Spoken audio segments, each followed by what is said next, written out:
Jammu Kashmir assembly में लगातार तीसरे दिन कार्रवाई बाधित रही और सदन को अनिश्चित काल के लिए स्थगित कर दिया गया। सदन में सदस्यों को संबोधित करते हुए स्पीकर अब्दुल रहीम राठौर ने वक्फ मुद्दे पर नेशनल कॉन्फ्रेंस और उसके गठबंधन सहयोगियों के कुछ सदस्यों द्वारा स्थगन प्रस्ताव को अस्वीकार करने के अपने कदम का बचाव किया और पीपल्स कॉन्फ्रेंस के नेता सज्जाद गनी लोन के नेतृत्व में 3 विपक्षी सदस्यों द्वारा उनके खिलाफ लाई गई नो कॉन्फिडेंस मोशन को भी कार्य नियमों और तकनीकी बातों का हवाला देते हुए अस्वीकार कर दिया। इससे पहले जब आज सुबह सदन की कार्रवाई शुरू हुई तो एनसी के सदस्य वक्फ एक्ट पर चर्चा की मांग करने लगे। भाजपा सदस्य भी बेरोजगारी जैसे अपने मुद्दे उठाने का मौका देने की मांग करते हुए वेल में चले गए।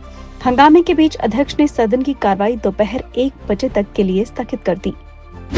भाजपा के खिलाफ टिप्पणी को लेकर जम्मू कश्मीर असेंबली परिसर में भाजपा सदस्यों और आप विधायक महराज मलिक के बीच हाथापाई हुई। सदन की कार्रवाई स्थगित होने के तुरंत बाद मलिक मुफ्ती मोहम्मद सईद के खिलाफ अपनी टिप्पणी को लेकर पीडीपी कार्यकर्ताओं के साथ बहस में उलझ गए। सईद के खिलाफ कथित अपमानजनक भाषा के इस्तेमाल के लिए पीडीपी कार्यकर्ताओं ने उन पर हमला किया। विधानसभा की सुरक्षा के लिए तैनात सुरक्षा कर्मियों ने आप विधायक और पीडीपी कार्यकर्ताओं के बीच शारीरिक झड़प को रोका।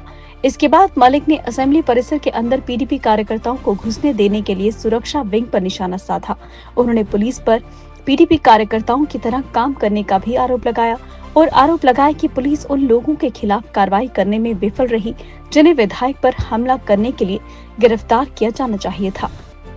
वक्फ अमेंडमेंट एक्ट को लेकर जम्मू कश्मीर असेंबली में हुए हंगामे पर प्रतिक्रिया देते हुए जम्मू कश्मीर के सीएम उमर अब्दुल्ला ने कहा, ये सत्र समाप्त हो चुका है।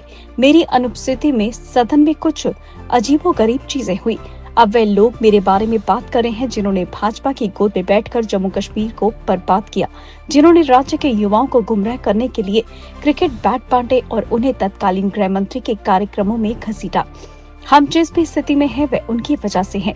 ये सही है कि 2 दिन पहले मैं अपने पिता को ट्यूलिप गार्डन ले गया था। ये एक संयोग है कि उस समय एक केंद्रीय मंत्री वहां मौजूद थे।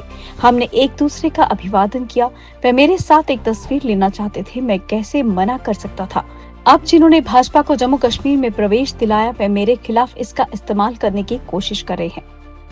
जम्मू कश्मीर असेंबली में 3 दिनों से चल रहे हंगामे पर प्रतिक्रिया देते हुए पीडीपी प्रमुख महबूबा मुफ्ती ने कहा, पिछले 3 दिनों से विधानसभा में सत्ताधारी पार्टी द्वारा किया गया ड्रामा और ट्यूलिप गार्डन में जो कुछ हमने देखा वह शर्मनाक है। भाजपा देश के मुसलमानों पर हर तरफ से हमला कर रही है। केंद्रीय मंत्री किरण रिजिजू का स्वागत और सत्कार करके सीएम उमर अब्दुल्ला ने देश के सभी मुसलमानों को संदेश दिया है कि जम्मू कश्मीर सरकार वक्फ संशोधन का समर्थन करती है। नेशनल कॉन्फ्रेंस के मुख्य प्रवक्ता और विधायक तनवीर सादिक ने कहा कि वक्फ अमेंडमेंट एक्ट के खिलाफ रिट याचिका दायर करने के लिए नेशनल कॉन्फ्रेंस सुप्रीम कोर्ट का रुख करेगी। ये कानूनी लड़ाई अब वहीं लड़ी जाएगी।